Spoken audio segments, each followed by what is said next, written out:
You know, when you leave a job, that final conversation feels like everything, right? But what if I told you that the thing that really decides your exit isn't that chat, but a document you probably signed on your first day and haven't looked at since? Today, we're going to break down how your own employment contract defines the two very, very different paths of resignation and termination. So let's get right to it. Quitting or getting fired? What's the actual difference? It seems obvious, doesn't it? One is your choice, the other is the company's. But the differences that really matter, the ones that affect your final paycheck and your official records, they all live in one place. And here it is. The real difference isn't about feelings or awkward conversations, it's about the black and white text in your employment agreement. That piece of paper is the ultimate rulebook for how you and your company part ways. Yeah, that's right. Every single exit, whether you hand in your notice or you're shown the door, starts from the very same document, your contract. So let's look at the two paths your separation can take, because it's all laid out in that one policy. Okay, first up is what the lawyers call a voluntary separation. This is just the official term for a resignation. It's an exit that you, the employee, get the ball rolling on by handing in a formal written notice. It's your move, plain and simple. And the other path? That's involuntary separation, which we all know as termination. This is when management makes the call. But here's the absolutely critical part. A termination can be with cause, for some serious misconduct, or it can be without cause, for reasons like a layoff or restructuring. And trust me, that one little phrase, with or without cause, changes everything.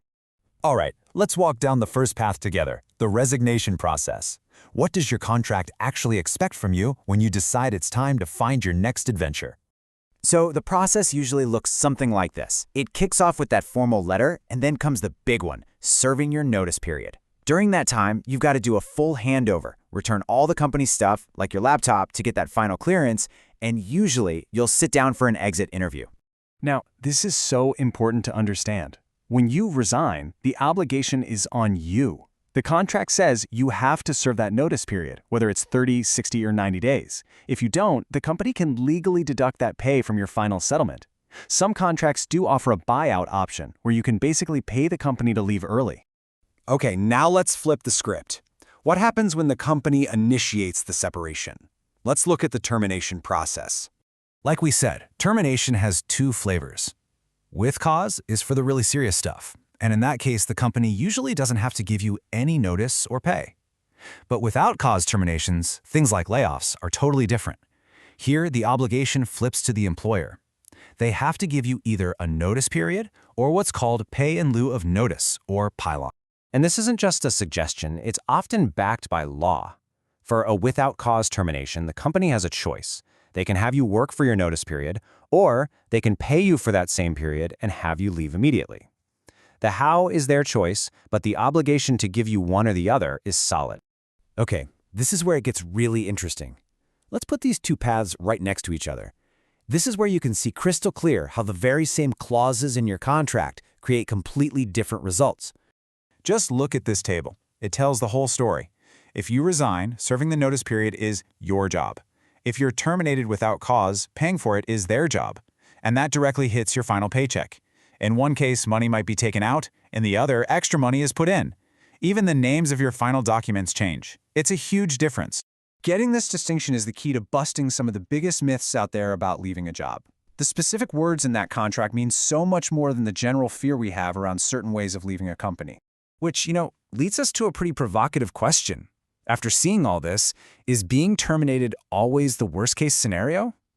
The answer, well, it's not so simple, is it? Let's tackle these myths right now. First off, this idea that getting fired is a career killer. The reality? A termination without cause is a business decision, not a personal failure, and it comes with a contractually guaranteed paycheck. Then there's the myth that you can just ghost a job you hate. Bad idea. That's a breach of contract, and you'll almost certainly pay for it out of your final settlement.